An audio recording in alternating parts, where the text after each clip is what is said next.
A cold wind swept across the city as Adrian Cole, young, brilliant, and one of the world's most eligible billionaires, stepped out of his armored car.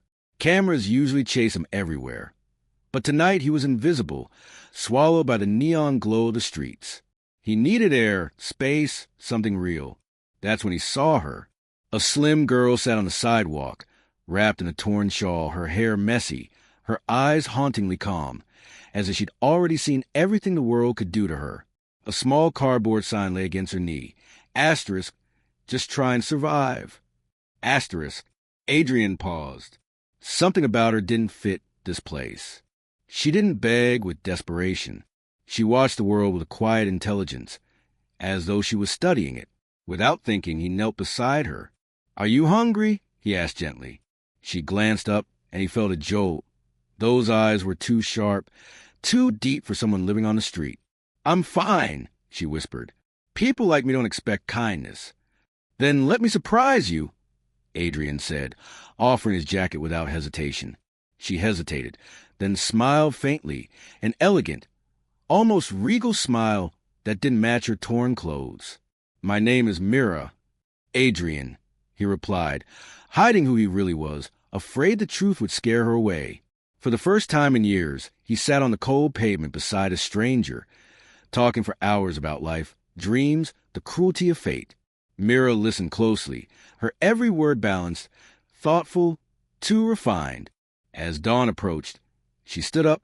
"I should go before the streets get crowded," she said softly. "Will I see you again?" Adrian asked, surprising himself with how desperately he wanted a yes. She held his gaze a moment longer. "Maybe," she said, "if fate is kind." But when she walked away, he noticed something odd. She didn't slip into shadows or duck into an alley. Instead, a sleek black sedan pulled up quietly, and a man in a suit opened the door for her with a respectful bow. Adrian froze. Why would a roadside beggar have a luxury driver? Why would a woman in rags be treated like royalty? There was only one explanation.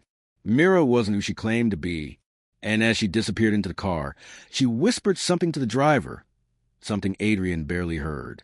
"He's different. Keep an eye on him."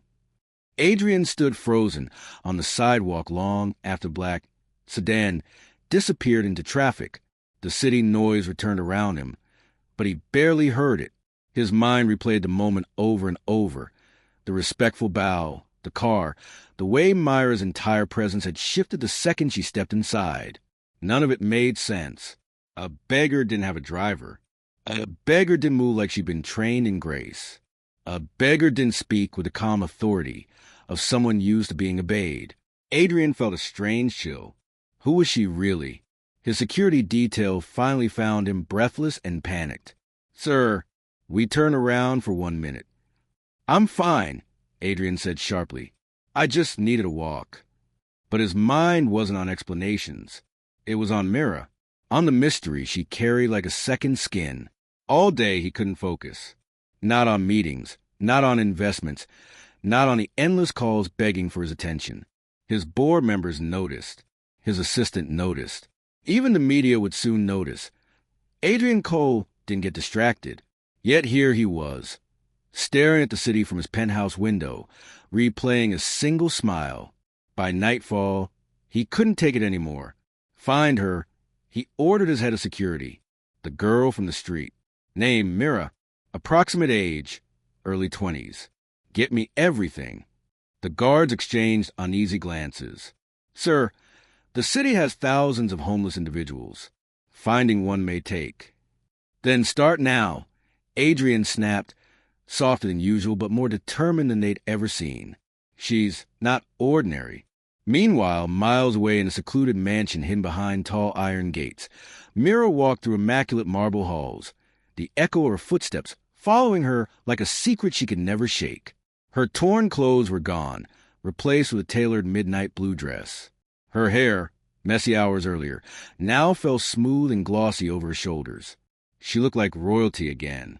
A man in his 60s approached her with a tablet. "Miss Mira, we've gathered all available data on the man you met last night. As instructed." She exhaled slowly. "Good.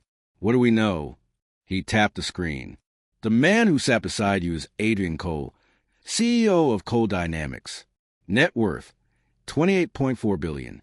Global influence, extremely high. Reputation, clean. Public image, philanthropic though guarded. Private life, non-existent. Mira closed her eyes for a moment. She had known he was hiding something. She had sensed it in the way he held himself. Not proud, not arrogant, just careful. But she hadn't expected this. She hadn't expected she'd been sitting beside the kind of man her family's advisors warned her about. Powerful, unpredictable, able to alter destinies with one decision. But what had struck her most wasn't his wealth. It was the way he looked at her, like he saw a human being, not a burden, not a symbol, not a target. "Should we cut ties, miss?" the advisor asked. He could interfere with the mission. "No," Mira said quietly. "He didn't recognize me." "That's good. But surely, now that he knows your name—" "He won't find anything real," she said, lifting her chin. "My identity has been hidden for years. To the world, Mira Valen died at 18, and I intend to keep it that way." The advisor bowed his head, but he looked troubled. Fate rarely likes secrets, Mississippi. She offered him a faint smile. Neither do billionaires, apparently. Late that night, Mira slipped out of the mansion through a private exit. She changed back into simple clothes. Not as tattered as before, but plain enough to blend into the night. She moved quickly, guided by instinct and a growing, strange pull inside her. Adrian, he shouldn't matter. He was dangerous to her world, to her anonymity, to everything she'd built in the shadows. And yet, there had been something in his voice. Something in the way he sat beside her like they shared the same sky, the same weight, the same loneliness. She found herself walking the streets again, past the neon lights, past the noise, past crowds. Her feet moved without thinking. She was searching, though she would never admit it. And then she saw him. Adrian stood on the same sidewalk where they'd first met, hands tucked into his coat pockets, eyes scanning every face that passed by. His jaw was tight, but his eyes were filled with something she didn't expect. Hope. Mira froze in the shadows. She could walk away. She should walk away. Her advisors would panic. Her family would rage, and her enemies, because she had many, would smell vulnerability. But Adrian didn't move. He waited, the cold wind cutting across his face. He looked almost lost. Against all logic, Mira stepped forward. Adrian turned sharply, breath catching when he saw her.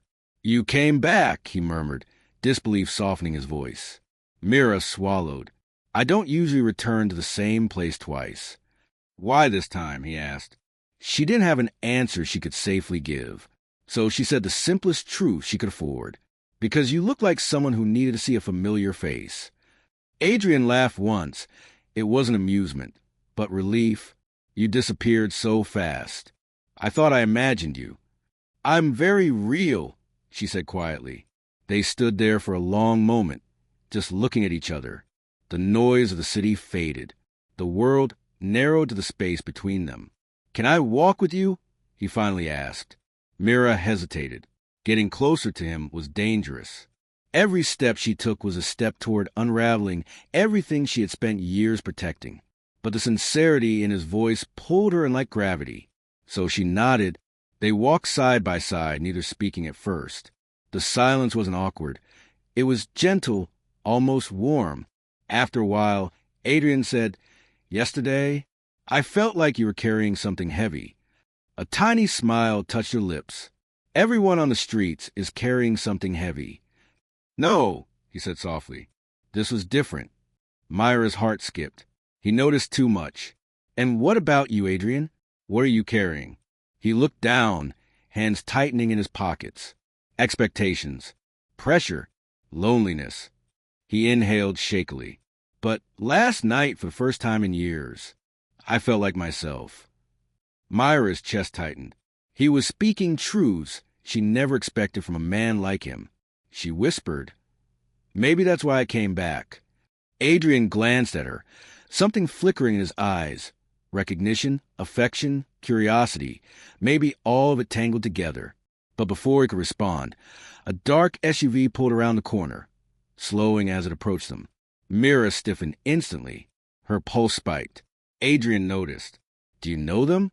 She didn't answer. The rear window slid down. A cold, unfamiliar voice said, "Miss Mira, you need to return. Now!" Adrian turned to her in shock. "Miss?" Her identity cracked. Just enough for danger to slip through. Mira stepped back, eyes wide. Not in fear of the SUV, but in fear what Adrian would put together. But it was too late. He looked at her with a dawning realization. "You're not a beggar," he whispered. "Who are you really, Mira?" For a heartbeat, Mira couldn't breathe. The SUV's engine hummed low. The city lights flickered overhead, and Adrian's gaze pierced straight through a thin disguise. All her carefully built walls, years of secrecy, strategy, protection, felt suddenly fragile. She stepped back once, her voice barely steady. "Adrian, it's not what you think." But Adrian shook his head slowly, not with anger, but with disbelief and a hurt he didn't bother to hide. "You were sitting on the street, in torn clothes. You were cold, alone. That wasn't an act." "No," she whispered. "That part wasn't." "Then who are you?" The man in the SUV attempted to intervene. "Miss Mira, we must leave. Now. Your safety." "Stop." The word cracked through the air like lightning. Myra's voice was soft, but edged with command, a power Adrian had never heard from her before. The guard stepped back immediately. That told Adrian more than any explanation.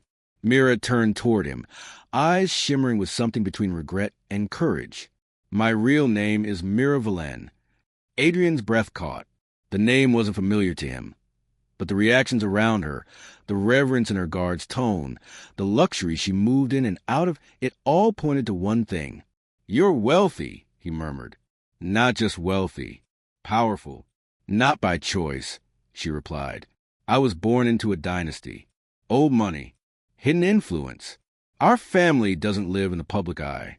We work from the shadows. That's why you couldn't find anything about me. And the street, the rags, the sign." Adrian asked, still reeling. A soft, sad smile touched her lips. "That was real. Every month, I leave my world and live among the people my family forgets. I watch. I learn. I help where I can. If I stay behind walls, I'll never understand a world I'm meant to influence." She looked away, voice tight. "But to stay hidden, I pretend to be what people overlook." "You're not a beggar," Adrian said quietly. "You're a secret billionaire." Her eyes met his. "I didn't lie about who I was inside, just about the life outside." He exhaled sharply, mind spinning with everything she'd revealed, everything she'd hidden. And yet, when he looked at her, really looked at her, he still saw the girl on the pavement, the quiet strength, the depth in her eyes, the honesty she never said out loud, but carried like a heartbeat. "Mira," he said carefully, "I don't care about your money. I care that you didn't trust me." Her face softened with something that looked like pain. "I wanted to. I just couldn't risk it. My life is complicated. My world is dangerous. I didn't think you want any part of that." "And yet," Adrian murmured, stepping closer, "you came back." She swallowed. "Because I couldn't stop thinking about you." The SUV door opened again, another guard speaking urgently. "Miss, we're out of time. There's a threat. They know you were seen without coverage." Mira stiffened. "Who?" But the guard shook his head. "Inside. Now." She faced Adrian with a look that broke something inside him. "This is what I meant. My life isn't simple. Being near me puts you in danger." "Then let me in," Adrian said, surprising even himself. "I can protect you." "You don't understand," she whispered. "The enemies I have, they don't care if you're Adrian Cole. They will come for you because I care about you. And I'll still come closer," Adrian said gently. Something inside her shattered. In a single, unfiltered moment, Mira stepped forward and pressed her forehead against his chest. He wrapped his arms around her without hesitation, like he'd been waiting his entire life to hold something that finally made sense. For a moment, they were just Mira and Adrian. No secrets, no titles, no walls. But the moment was short-lived. A distant explosion echoed through the streets, soft but unmistakable. The guards reacted instantly, shielding Mira, pushing her toward the vehicle. Mira, Adrian grabbed her hand, refusing to let go. Her fingers tightened around his. I don't want to leave you. Then don't. Tears stung her eyes, not delicate tears, but fierce, frustrated ones. I have to. If I don't, people will die. Then let me help you carry it, Adrian said. Whatever your world is, whatever war this is, let me stand beside you. I'm not afraid. You should be, she whispered. He smiled faintly. I'm afraid of losing you. That's all. Her heart trembled. No one had ever said that to her. No one had ever risked anything for her, not without wanting something in return. But Adrian wanted her. Just her. Another guard shouted, Miss, they're coming. Mira looked at Adrian like she wanted to memorize him. His face, his breath, his presence. She gently cupped his jaw. I will come back for you. I swear it. You don't have to, he murmured. We'll face this together. She leaned in, kissed him. Soft but burning with 1,000 truths she never had the courage to say. Adrian held her like the world didn't exist. When she pulled away, her voice trembled. If anything happens to me, promise you'll stay safe. No, he said fiercely. I'm coming to you. The guards tugged her toward the SUV. Mira slipped her hand from his fingers at the last second, leaving a trail of invisible fire between them. The vehicle door slammed shut. Adrian staggered back as the SUV sped into the night, heart thundering, every instinct screaming to chase her. And he did. He rushed to his own car, barked a single order to his driver. Follow her, and the engine roared to life. City lights streaked past as he pursued the woman who had turned his world inside out. He had no plan, no strategy, just a fierce, undeniable truth. He wasn't letting her face danger alone. Not anymore. Miles ahead, inside the SUV, Mira stared out the window, her fingers trembling against the glass. She felt something she hadn't felt in years. Fear not for herself, but for someone else. Adrian. He wasn't supposed to follow. He wasn't supposed to step into her war. But he had, and she knew, deep in her bones, that her enemies would sense it. They always did. Mira, her guard said gently, what are your orders? She closed her eyes, exhaled, and whispered a command that would change everything. Prepare a safe route for him. If Adrian Cole wants to walk into my world, then we protect him. The guard nodded, already making calls. Mira leaned her head back, heart pounding, lips still trembling from the kiss she'd never meant to give. Adrian, she whispered to the empty space beside her, you have no idea what you're stepping into. But even through her fear, a fierce spark lit in her chest. Because for the first time in her life, she wasn't facing it alone.